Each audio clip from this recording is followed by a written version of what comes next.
tó bá rí bẹ́ẹ̀ ó máa dùn wá o tó bá rí bẹ́ẹ̀ pé lóòótọ́ ni Alhaji Oriyomi Hamzat náwó sí petition tí wọ́n kọ nípa Agbala Gabriel tàbí ilé ẹjọ́ tí Muiden fẹ́ gbé Agbala Gabriel lọ tó bá yẹ pé lóòótọ́ ni Alhaji Oriyomi mọ̀ sí gẹ́gẹ́ bí ọ̀rọ̀ ṣe ń lọ yìí ó máa dùn gbogbo ọmọ Nàìjíríà mo kí gbogbo ẹ̀yin tí ẹ̀ ń wò mí kí n má fi ọ̀rọ̀ sílẹ̀ sọ̀rọ̀ mo lérò pé ẹ ti gbọ́ pé Muiden àti àwọn àfáà tí wọ́n gbà tira tí wọ́n náà wẹ̀ sínú ẹ̀sìn Islam wọ́n ti kọ petition wọ́n dẹ̀ ti lọ sí Òṣogbo wọ́n fi àwọn ẹ̀sùn ńláńlá kankan Agbala Gabriel petition mẹ́rin ọ̀tọ̀ọ̀tọ̀ ni wọ́n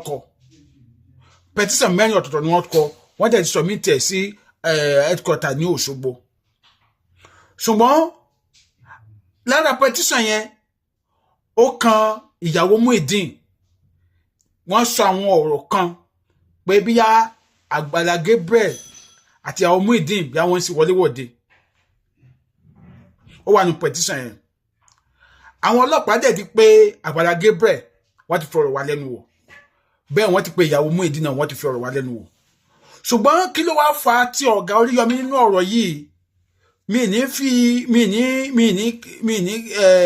ẹ̀yìn yẹn sínú òkùnkùn máa play voice ìyàwó Muiden fún rẹ̀ gangan fún yín ẹ lè gbọ́ ìyálájé ti bá wa interview ẹ̀ nígbà tí ó ti àgọ́ ọlọ́pàá dé nǹkan tó bá bọ̀ àti bọ̀rọ̀ ṣe kan Alhaji Oriyomi máa play fún yín ẹ jẹ́ n play fún yín.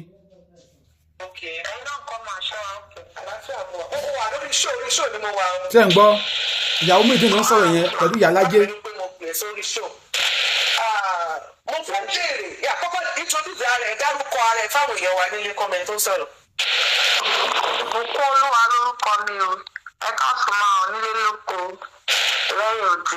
Ìyàwó Muiden ló ń sọ̀rọ̀ yẹn o. Olúwa lórúkọ mi. Ìyá wa kọ̀. Ìbùkún mo wá jẹ́ béèrè wọ́n fi lára petition tí àwọn àfáà tí wọ́n bá Muiden kọ. Tó gbọ́ kí wọ́n pé petition wà nílẹ̀ Agbala Gabriel. Yes ma. Mélòó ni petition tó mọ̀ pé wọ́n kọ? Ṣé ń gbọ́? Àbẹ́mi ṣe ó dàbí mẹ́rin. Mẹ́rin.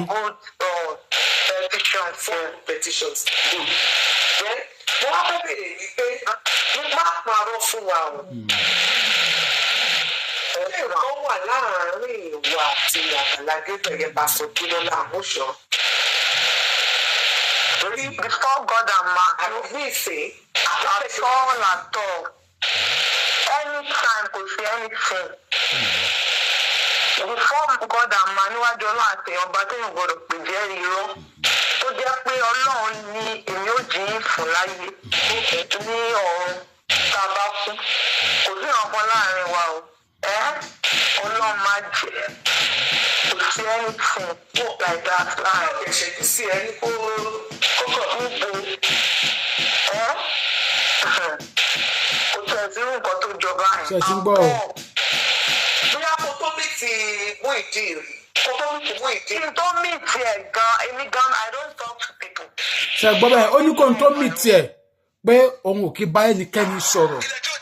Ṣé ń gbọ́ ó ní kó n tó mì ti Muiden òun ò kí bá ẹnikẹ́ni sọ̀rọ̀ pé jẹ́jẹ́ lòun máa ń lọ ẹ máa gbọ́ tẹ̀síwájú.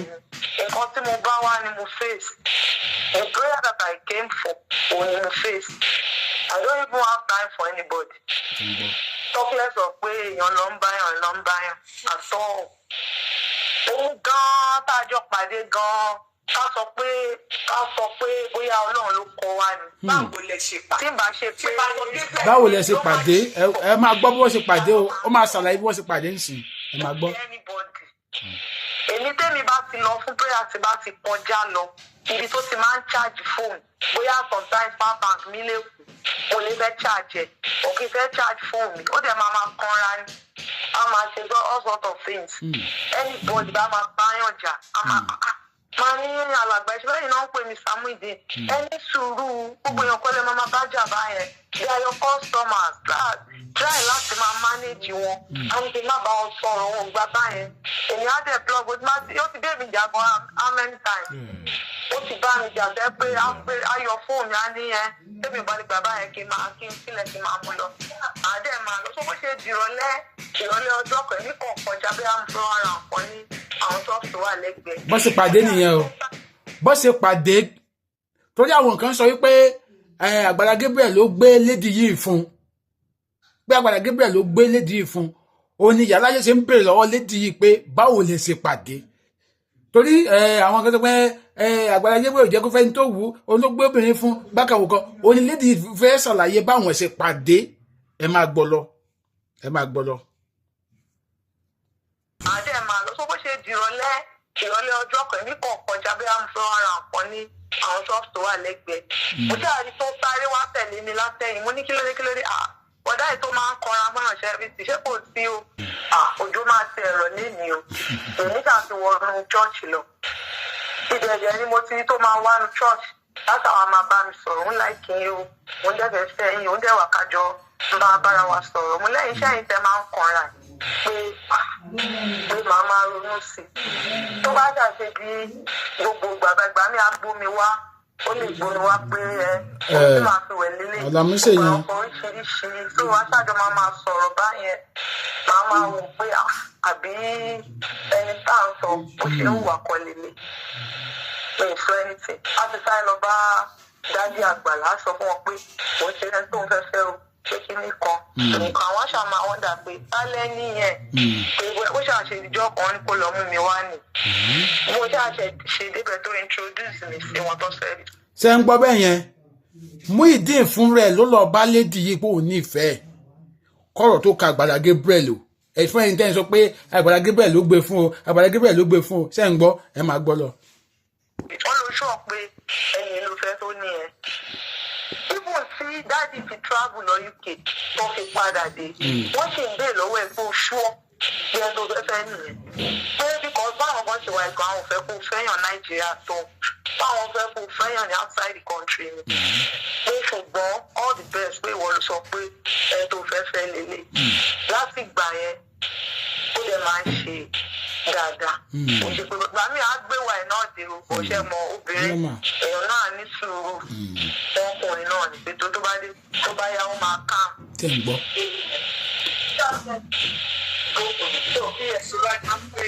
Ẹ̀sùn bá ọwọ́ ṣe wá gbogbo ẹsẹ̀ wẹsẹ̀ nìyẹn.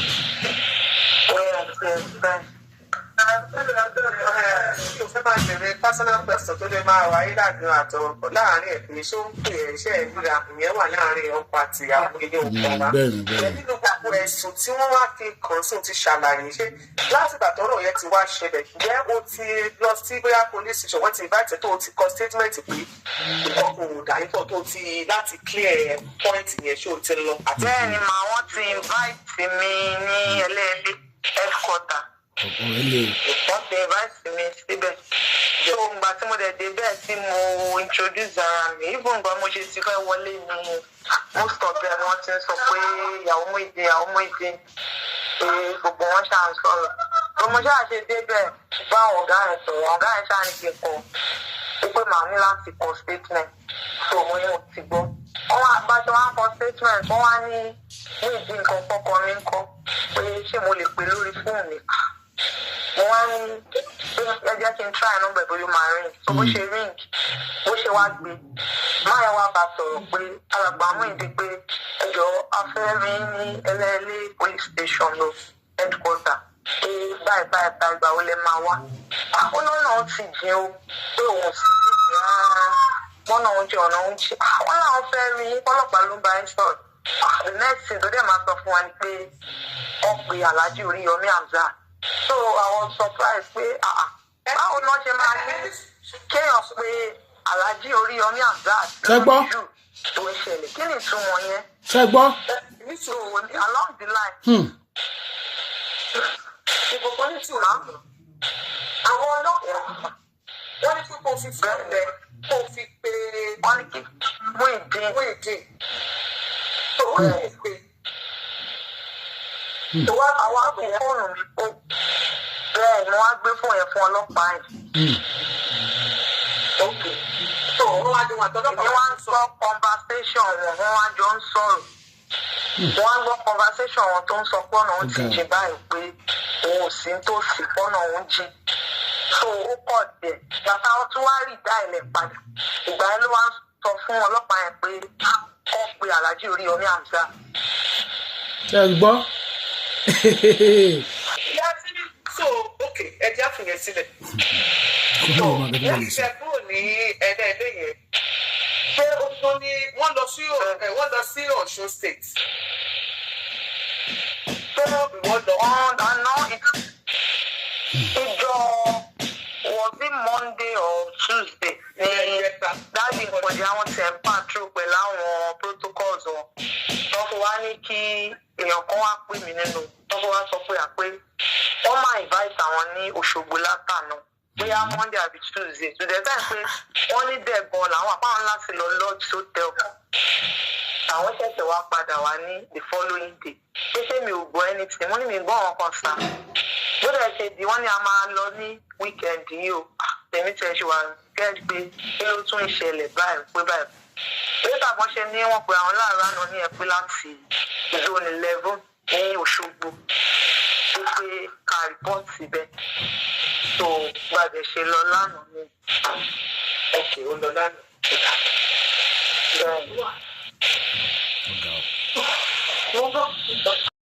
Ibo ló ṣùwà sí òṣùwà ń dúlé? Wọ́n wà ń bẹ̀ mọ́. Okay, ṣé o ti ń lọ sí ṣọ́ọ̀bù? Bẹ́ẹ̀. Ṣé kò sẹ́ni bọ́dì tó ń disturb rẹ̀? Rárá máa sọ.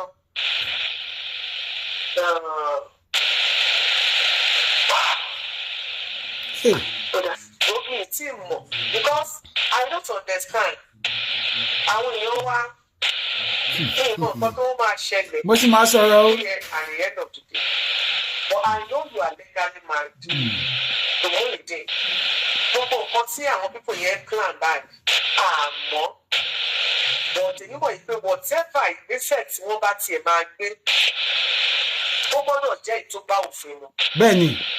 Ọlọ́run á kọ̀ wá lọ sí. Ibùkún jẹ́ kí fẹ́ sílẹ̀ kó máa lọ. God bless. Ó ṣe gan. Thank you so much. Yeah, mo rò pé ẹ ti gbọ́ bọ́rọ̀ sí kan Alhaji Oriyomi bẹ́ẹ̀. Torí Alhaji Oriyomi mo gbà fún wọn gan o, mo respect wọn gan. Mo respect Alhaji Oriyomi gan. Èèyàn ni wọ́n o. Ṣùgbọ́n bọ́rọ̀ yìí ṣe wá kàn wọ́n yìí. Ó rú mi lójú, ó dẹ̀ dùn mí gan. Àǹtí ẹ̀ bá gbàgbé àwọn kan tí ẹ̀ ń dragi Alhaji Oriyomi lórí live show yìí pé Alhaji Oriyomi gangan ló jẹ́ kọ̀rọ̀ ìfẹ́ jù bẹ́lẹ̀. Látàrí àwọn ọ̀rọ̀ kan, àwọn gbólóhùn tó tẹnu wọn jáde nígbà tí Muiden àti agbala Gabriel wà ní ọ́fíìsì wọn. Torí ẹni tó kọ́ sọ̀rọ̀ ilé Alhaji Oriyomi ni. Oye, ẹni tó kọ́ sọ̀rọ̀ ilé pé ṣó yẹ kí wọ́n kọ́ ilé yẹn sínú compound church ẹgbà kan Alhaji Oriyomi ni. Nǹkan táwọn èèyàn fi ń drag Alhaji Oriyomi nìyẹn pé nǹkan tó dá sílẹ̀ lélẹ̀. Àkọ́kọ́ nìyẹn. Ẹ̀kejì, ṣé gbọ́ngbà tí ìyàwó Muiden sọ wípé wọ́n pe Muiden àwọn ọlọ́pàá ní àwọn fẹ́ rí. Ó ní ibi tó ń wá jìnnà pé ṣùgbọ́n kan pe Alhaji Oriyomi. Àwọn èèyàn ń béèrè wípé tá Alhaji Oriyomi ò bá mọ̀ sí petition yẹn, Muiden ò ní sọ wípé káwọn ọlọ́pàá pe Alhaji Oriyomi. Wọ́n ní tí Alhaji Oriyomi ò bá mọ̀ sí petition yẹn, Muiden ò ní sọ pé káwọn ọlọ́pàá pe Alhaji Oriyomi. Àwọn èèyàn wá ń sọ wípé kí ló wá máa fà tí Alhaji Oriyomi fi máa pretend bẹ́ẹ̀ pé àwọn ò mọ̀ sọ̀rọ̀ yìí tí wọ́n dẹ̀ ń ṣiṣẹ́ lòdì sí agbala Gabriel lẹ́yìn. Ó jẹ́ ara ìbéèrè táwọn èèyàn ń béèrè lọ́wọ́ wa tí mi ò mọ̀ mo sì lè dáhùn. Mi mọ̀ tó lè mi ò kí sa adájọ́. Ṣùgbọ́n náà nǹkan méjì wá ní ó ń lọ lọ́wọ́lọ́wọ́ báyìí.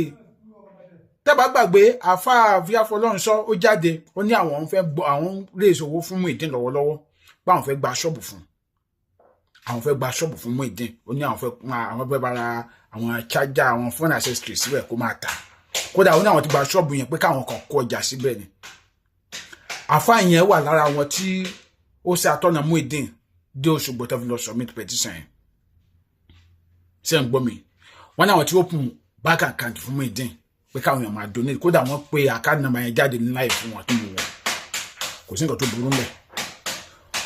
ṣùgbọ́n ìgbésẹ̀ méjì ni wọ́n à ń gbọ́ pé wọ́n fẹ́ gbé. Àkọ́kọ́ wọ́n ní wọ́n fẹ́ ta ilé yẹn tẹ́ bá wá ta ilé yẹn níbo ni Muiden ṣé Muiden fẹ́ kí Muiden padà lọ máa rẹ́ǹtì ilé ni àbẹ̀fẹ́ fi owó yẹn kọ́ lè mí fún mi tí lè dá fún mi ní ìdáhùn. Ṣùgbọ́n àwọn kan náà ti wá dúró nú àwọn tó fún Muiden lówó tó fún Agbala Gabriel lówó tó fi kọ́lé fún Muiden pé táwọn bá gbọ́ pé wọ́n ta ilé yẹn lé ní gbogbo rìsíìtì táwọn fi send owó yẹn làwọn máa gbé jáde pé àwọn gan máa pe ilé ẹjọ́ pé àwọn fẹ́ gbowó àwọn padà. Wọ́n náà máa pe ẹjọ́ pé àwọn fẹ́ gbowó àwọn padà. Ẹjọ́ báwo la fẹ́ yanjú ọ̀rọ̀ yìí sí? Ìgbésẹ̀ àkọ́kọ́ nìyẹn. Ìgbésẹ̀ kejì tá a tún gbọ́ pé bí wọ́n ń gbé ìgbésẹ̀ pé kí Muiden padà fẹ́ mùsùlùmí. Àwọn èèyàn tí wọ́n gbàgbé pé ọ̀rọ̀ ìgbéyàwó láyé yìí Ọlọ́run ló mẹ́ obìnrin tó máa sànyàn tó máa fi hàn lọ́kàn balẹ̀. Tẹ́ ẹ̀ bá wò pé tó pẹ́ ti wẹ Muiden sínú ẹ̀sìn mùsùlùmí dandan fẹ́ kó fẹ́ mùsùlùmí. Kí ni assurance pé obìnrin yẹn máa fi lọ́kàn balẹ̀? Kí ni assurance pé obìnrin yẹn máa ṣe ó máa múnú ẹ̀dùn? Báwo lè ṣe fẹ́ kí tóbìnrin yẹn já sí àwọn tó yẹ pé wọ́n sì gbéyàwó alárinrin táwọn èèyàn wà? Ẹ jẹ́ ká rò dáadáa o. Ẹ jẹ́ ká ṣe kí ni ká rò dáadáa. Àti pé ṣé ilé ẹjọ́ ló kàn? Muiden tó yẹ kó jẹ́ wípé tọ́lọ́kọ̀bẹ̀tẹ̀ bá ń gbà fún kó kẹfì establish ẹ̀ kó bó ṣe máa jẹ́yàn tọ́lọ́kọ̀bọ̀ náà lẹ́fẹ́ máa ná sórí kéèsì yìí. Ẹ lọ pé Agbala Gabriel ẹjọ́ báwo làwọn èèyàn sì máa ń ronú báyìí náà? Látijọ́ tí ẹ ti gba Muiden mọ́dọ̀ kò sí rí ta rí ṣọ́ọ̀bù tẹ́níẹ̀sẹ̀ open fún ṣe ẹ̀tún wá sí online ni pé káwọn èèyàn tún máa dáwó ẹ̀fẹ́ ra fóònù accessory síbẹ̀. Ilé tí Agbala Gabriel gbà fún ó bá àbádùn yẹn síbẹ̀. Ilé tí wọ́n kọ́ fún ẹ̀ ń gbìyànjú àti tà. Ẹ wá ní ẹ ti open account fún ẹ wá bá kówó yẹn sínú account yẹn. Tó bá wá sówó yẹn kúmọkùmọ̀ ńkọ́? Tó bá wá sówó yẹn kúmọkùmọ̀ kí lẹ fẹ́ kí ó ṣẹlẹ̀? Now ẹ jẹ́ kí ọkàn Agbala Gabriel balẹ̀ báyìí. Ó ti di ọ̀rọ̀ ní ilé ẹjọ́ ọ̀làgọ́ ọlọ́pàá ń sìn. Àwọn èèyàn míì tó kù tọ́nà fẹ́ lo Agbala Gabriel fún sáà ló dúró àyè láti jẹ́ sẹ́yìn fún wọn báyìí. Àti àwọn mi tó pé nǹkan tó sọ ó burú ju Muiden lọ tọ́lọ̀ ń fẹ́ kí Agbala Gabriel ti lè dá sí ọ̀rọ̀ wọn tọ́lọ̀ ń fẹ́ lo Agbala Gabriel fún nígbà tí ẹ jẹ́ kọ́kẹ́ balẹ̀ báyìí. Ẹjọ́ ṣé arúgbó ẹ̀yẹ táwọn yẹn kí là ń ṣe eléyìí nílẹ̀ Yorùbá kan náà dẹ̀ ń gbogbo wa náà sọ àti kí ẹ̀sìn bọ ọ̀rọ̀ ìtòrí àwọn kan sọ ní ọ̀dà láìfi pé bí ẹ kiri pé Alhaji Oriyomi náà jẹ́ mùsùlùmí táwọn àfa ni ó ṣe gbà láti ṣẹ́pọ̀ pẹ̀lú àwọn àfa yẹn àti Muiden àwọn èèyàn ló ń sọ èmi kọ́ mo sọ o pé definitely Muslim agenda ni wọ́n kìbọ̀ náà ọ̀rọ̀ yìí or Islamic agenda kò sí humanity ń bẹ mọ́ because kí ló lè mú Muiden sọ fọlọ́pàá pé kán pé Alhaji Oriyomi tá a tẹ́jú pé Alhaji Oriyomi ò dá sọ̀rọ̀ ẹ̀ mọ́ pé kò mọ nǹkan definitely gbogbo wọn jọ ń sọ̀rọ̀ lẹ́yìn nìyẹn a dẹ̀ nífẹ̀ẹ́ Alhaji Oriyomi mi expect pé ọ̀rọ̀ yẹn tún lè lọ sí side wọn mọ́ èmi gan nífẹ̀ẹ́ wọn kí ló ń ṣẹlẹ̀ kò yẹ kí a gbà kí Muiden ká gbà kí Muiden forí àgbò méjì mú mi nínú kòtò kan náà bó ṣe sọ ṣe mọ̀ pé lórí ọ̀rọ̀ Muiden àfáàfọ́ ló ń sọ ó ta sí àfáà kan lórí ọ̀rẹ́ làwọn kan ta sí bàbá Akégbà Gold sí o tó ń fún bàbá Akégbà Gold o lórí ọ̀rọ̀ Muiden yìí o lórí ọ̀rọ̀ Muiden báyìí ó tún fẹ́ kan ọ̀gá Oriyomi versus Agbala Gabriel báyìí ṣé Muiden nìkan ni ṣé nínú ẹ̀sìn mùsùlùmí àìkàmúyà àwọn èèyàn tó ní ìdìrànlọ́wọ́ tẹ́ ẹ̀ ṣe fún tẹ́ wá gbọ́rọ̀ Muiden lérí kankan kí lẹ fẹ́ gbà ń bẹ̀ àìmúyà àwọn èèyàn tó nílò ìrànlọ́wọ́ nínú ẹ̀sìn mùsùlùmí tẹ́ ẹ̀ dá sí tẹ́ wá ń fi ti Muiden tẹ́ wá ń fi ṣe àrími yìí débi pé ẹ̀tún wá tún ba competition mẹ́rin ọ̀tọ̀ọ̀tọ̀ ẹ̀dẹ̀ lọ́ba submit lé ẹ̀jọ́ pé nǹkan tó yẹ kẹ́kọ̀ọ́ máa ronú pé bẹ́ẹ̀ sì máa gbọ̀nyà rẹ̀ nù àmọ́ bó ṣe wọn náà ṣe máa ṣe ẹjọ́ kí ni Muiden ní ẹjọ́ náà fẹ́ bí òkè ẹni tẹ̀tẹ̀ fẹ́ máa dáwó fún Muiden yẹn mi ní ká máa dáwó fún ọ tó bá jẹ́ pé owó kó jẹun kó sì déèyàn ni ẹja dá fún ṣùgbọ́n ṣé ó tó gbé gbádàkáyé mu owó tí owó ní òtútù tẹ́yìn tẹ́wà lóyìnbó yẹn tàbí ẹ̀yìn tẹ́wà lórílẹ̀‐èdè Nàìjíríà owó tẹ́yìn tágòyàn yẹn tẹ́ni ẹ̀fẹ́ fi Muiden lọ́wọ́ kí wá di pé ṣe ni wọ́n fi Ọlọ́run fi ṣẹjọ́ ẹjọ́ ṣó ní ìtumọ̀ sá tó ń bá tó wáyé pé owó tó ṣiṣẹ́ fún rẹ̀ ni tàbí àwọn àfáà yìí àwọn àfáà tó ń tilẹ̀ tó wáyé pé àwọn ló ń ṣiṣẹ́ owó yẹn ṣé wọ́n á ní owó yẹn ká lè máa fi ṣe ẹjọ́ ni ẹjọ́ ni wọ́n dẹ̀ ń ṣe wọ́n ní àwọn fẹ́ talé ṣùgbọ́n ìyàwó Muiden ò tí ì fi Muiden sílẹ̀ ìlú ni ẹ̀ ló ń gbé ṣe fẹ́ lọ talé mọ́ lórí ni tí wọ́n wá talé yẹn mọ́ lórí tẹwárẹ̀ ń tilé fún Muiden ta ló fẹ́ padà máa sanwó ilé yẹn lọ ẹ jẹ́ rò dáadáa o ta ló fẹ́ padà máa sanwó ilé yẹn lọ tó bá sọ ọdún kìíní ọdún kejì ṣé ọdún kẹta yìí náà ni máa bá san àbí mi mọ̀ bí ẹ ń bá mi rò bí mo ṣe ń rò ẹ bá gba àwọn àfáà ẹ̀ nímọ̀ràn ká má sọ Muiden dà bó ṣe dà torí mi ò tí kò dáa dẹ̀ dé bó máa kọ́ nínú gbogbo àwọn tó ń tẹ̀lé kiri àmọ́ wọ́n fẹ́ kí Muiden ta kó ta lé ẹ̀ kó padà wá dọ́lé mi rẹ́ǹtì kò sí wàhálà o kò sí wàhálà Adémádé lórúkọ mi ẹ bá mi share video ẹ bá mi share video ẹ bá mi tẹ like and love ẹ bá mi tẹ like and love ẹ dẹ̀ bá mi subscribe sí YouTube channel mi Adémádé TV ẹ tún bá mi follow page yìí ire ó dàbọ̀.